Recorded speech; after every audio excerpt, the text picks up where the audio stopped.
दोस्तों आज के समय पे यूएस का स्टैंड डिफेंस में दिखता है कि बहुत ही पावरफुल हो चुका है। लेकिन उसके साथ ही साथ देखा जाए तो प्रोडक्शन मैन्युफैक्चरिंग या फिर इंफ्रास्ट्रक्चरल ग्रोथ में तो चाइना का भी दोस्तों सिग्निफिकेंस बहुत ही स्ट्रेटेजिक दिखता है। दोस्तों आज हम जिस टॉपिक के बारे में बात करने वाले हैं वो कहीं ना कहीं दोस्तों अर्थ मेटल का टॉपिक है, जहां पे आपको देखने को मिलेगा कि G7 कहीं ना कहीं इस अर्थ मेटल के मोनोपोली को तोड़ने के लिए दोस्तों एक नई स्ट्रेटेजी पर उतर चुके हैं। तो दोस्तों मैं हूं राहुल मिश्रा, स्वागत करता हूं आपका अपने इस यूट्यूब चैनल पे। बने रहिए दोस्तों वीडियो के अंत तक, क्योंकि आज का जो टॉपिक है वो जियोपॉलिटिकली अगर देखा जाए ना तो किसी मोनोपोली को तोड़ने का एक बहुत ही अच्छा, या फिर दोस्तों देखा जाए तो एक ग्लोबली देखा जाए तो एक यूनिक सिग्निफिकेंस तैयार करने की कोशिश की जा रही है।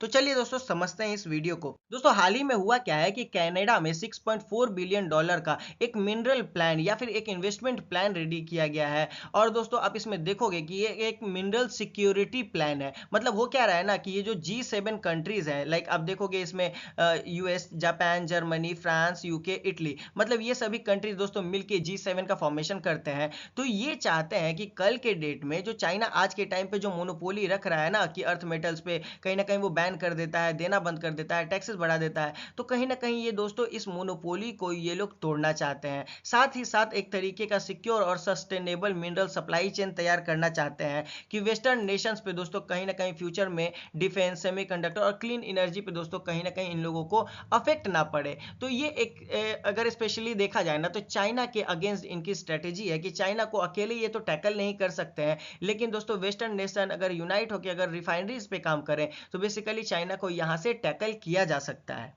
दोस्तों अब अगर बात की जाए ना तो ये जो रेयर अर्थ मेटल्स हैं इनका डिफेंस में क्या इंपॉर्टेंस है, तो चलिए समझ लेते हैं। तो सबसे खास बात ये होता है दोस्तों कि पहला है नियोडाइमियम, मतलब कि एक पावरफुल मैग्नेट है जो कि रडार, मिसाइल सिस्टम या फिर दोस्तों जेट इजेक्वेटर जो होते हैं जो बेसिकली उसमें दोस्तों आप देखोगे F-35 में या फिर मिसाइल्स में दोस्तों इसका बहुत ही ज़्यादा इंपॉर्टेंस आ जाता है। फिर आप देखोगे दोस्तों डाइस्प्रोजियम, ये बेसिकली दोस्तों हीट रेजिस्टेंस होता है जो कि दोस्तों मैग्नेट के लिए काम देता है। इसमें एयरक्राफ्ट इंजन में भी दोस्तों इसका काम पड़ता है। तो इसमें आप देख लो कि एग्जांपल के पर्सपेक्टिव से दोस्तों जेट इंजन या फिर मिसाइल्स में दोस्तों इसका इंपॉर्टेंस बहुत ही ज़्यादा है। फिर देखोगे आप सेमेरियम, दोस्तों सेमेरियम एक तरीके का आप देखोगे ना तो ये कोबाल्ट मैग्नेट टाइप का है। ये मेनली हाई टेम्परेचर को मेंटेन करने का काम करता है और खास करके रेडार जैमर में या फिर गाइडेड बॉम्ब्स में दोस्तों इसका इंपॉर्टेंट बहुत ही ज़्यादा हम लोगों को देखने को मिलता है। साथ ही साथ दोस्तों गैडोलिनियम, बात की जाए न्यूट्रॉन ऑब्जर्वर के तौर पे, तो इसको आप दोस्तों मेनली जो सबमरीन्स होती हैं उसमें इसका यूज किया जाता है। फिर आता है टर्बियम, एक तरीके का सेंसर और सोनार सिस्टम में दोस्तों इसको यूज किया जाता है जो कि सबमरीन्स या फिर गाइडेड जो सिस्टम्स रहते हैं दोस्तों उसमें इसका यूज रहता है। यूरोपियम की बात करें तो ये एक तरीके का नाइट विजन इक्विपमेंट है और दोस्तों बेसिकली इसको डिस्प्ले पैनल्स में यूज किया जाता है। दोस्तों यट्रियम की बात करें तो एक लेजर वेपन बनाने में या फिर टारगेटिंग सिस्टम में इसका यूज किया जाता है। और साथ ही साथ एर्बियम की बात करें तो ये एक तरीके का ऑप्टिकल फाइबर कम्युनिकेशन या फिर जो मिलिट्री में दोस्तों जो कम्युनिकेशन सिस्टम को जो मेंटेन करता है उसमें इसका अहम योगदान देखने को मिलता है। इतना ही नहीं, अगर बात की जाए लिथियम, कोबाल्ट, निकल, ग्रेफाइट, कॉपर, तो दोस्तों ये बेसिकली इसका डोमिनेंस जो देखा जाए ना तो ऐसा नहीं है कि चाइना के पास ही है, बेसिकली पूरे वर्ल्ड में है। लेकिन अगर आप मेरे प्रीवियस कुछ वीडियोस है उसमें आप देखोगे दोस्तों जो कि मैंने कोबाल्ट पे, कॉपर पे वीडियो बना रखा है, उसमें बताया है मैंने कि चाइना के पास एक्चुअली में मिनिमम नंबर्स में रिसोर्सेज होने के बावजूद ग्लोबली उसका कंट्रोल कितना पावरफुल है।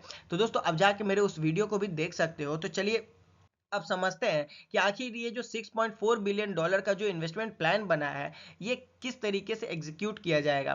तो पहला क्लीन एंड क्लियर प्लान है दोस्तों कि नए माइनिंग प्रोजेक्ट्स बनेंगे, मतलब कि नए माइन खुलेंगे दोस्तों लिथियम, कोबाल्ट और रीज जो है दोस्तों बेसिकली उसके लिए। तो मेनली इसका क्या है ना कि नॉर्दर्न टेरिटरीज है जो कि कनाडा में दोस्तों वहां पे इसको खोला जाएगा, जहां पे देखा जाए ना तो मिनरल्स की मात्रा बहुत ही ज्यादा है।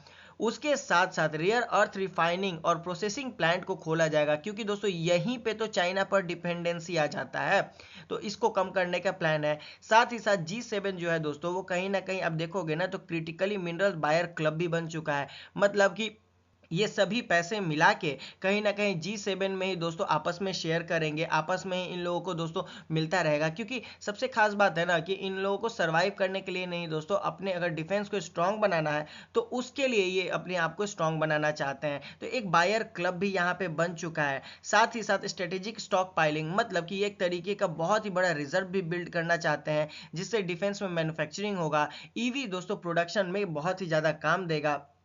दोस्तों रिसर्च और रिसाइकलिंग इनिशिएटिव में भी बहुत बड़ा योगदान इसमें देखने को आ जाएगा। जैसे आप देखोगे सस्टेनेबल एक्सट्रैक्शन होगा और रीयूज भी हो सकता है फ्यूचर में दोस्तों। इस तरीके के एस्पेक्ट में ये काम करने का इन लोगों का मतलब कि योजना बना हुआ है।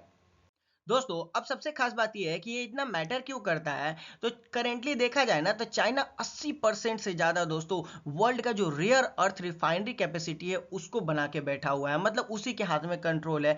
अब करेंटली देखा जाए दोस्तों तो चाइना कम से कम गैलियम और जो जर्मेनियम है दोस्तों वो कहीं ना कहीं मतलब बैन कर चुका है एक्सपोर्ट। इसके कारण क्या हुआ है ना कि वेस्टर्न डिफेंस या फिर टेक इंडस्ट्री में दोस्तों एक खलबली मच चुकी है। दोस्तों G7 मतलब कि आप देखोगे ना तो ये कनाडा का एक इनिशिएटिव था जिसमें दोस्तों सप्लाई चेन का एक डाइवर्सिफिकेशन लाना था। मतलब कि चाइना आज के टाइम पे क्या कर रहा है कि एक्सपोर्ट ना करके इन सभी देशों को ब्लैकमेल कर रहा है स्ट्रेटेजिकली। तो दोस्तों इसी को वो लोग कनाडा में इन्वेस्ट करके शिफ्ट करने का प्लान ये लोग बना रहे हैं।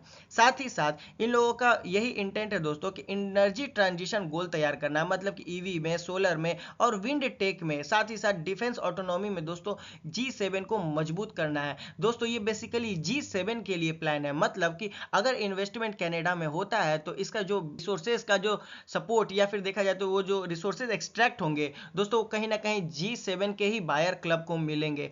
ऐसा देखा जाए दोस्तों तो इंडिया इसमें इंक्लूडेड नहीं है। बात की जाए इंडिया की तो दोस्तों ऐसा नहीं है कि इंडिया में रेयर अर्थ मेटल नहीं है। इंडिया में भी दोस्तों मोनाजाइट जो रिच होता है दोस्तों बेसिकली देखा जाए तो वो कि केरला, तमिलनाडु, आंध्र प्रदेश, ओडिशा या फिर वेस्ट बंगाल जैसे रीजन में देखने को मिलता है। दोस्तों जो स्मॉल तरीके में होते हैं, जो हार्ड रॉक्स डिपॉजिट्स होते हैं बेसिकली गुजरात और राजस्थान में भी देखने को मिले हैं। दोस्तों नियोडायमियम या फिर सैमेरियम ये भी इंडिया में भी देखा जाए ना तो थोड़े ही मात्रा में है लेकिन स्टिल है। दोस्तों एटॉमिक जो मिनरल डायरेक्टरेट की माने तो बेसिकली होता क्या है ना कि आप देखोगे ना तो यहाँ पे जो एटॉमिक मिनरल डायरेक्टरेट है या फिर आयरल है ये बेसिकली कुछ कुछ बड़ी बड़ी कंपनीज है दोस्तों की इस एक्सप्लोरेशन में, एक्सट्रैक्शन में दोस्तों, मतलब कि लार्ज स्केल माइनिंग में इनका काम रहता है और वो भी लिमिटेड है। मतलब कि और भी प्राइवेट प्लेयर्स का एंट्री कहीं ना कहीं दोस्तों एक प्रॉब्लम बन जाता है।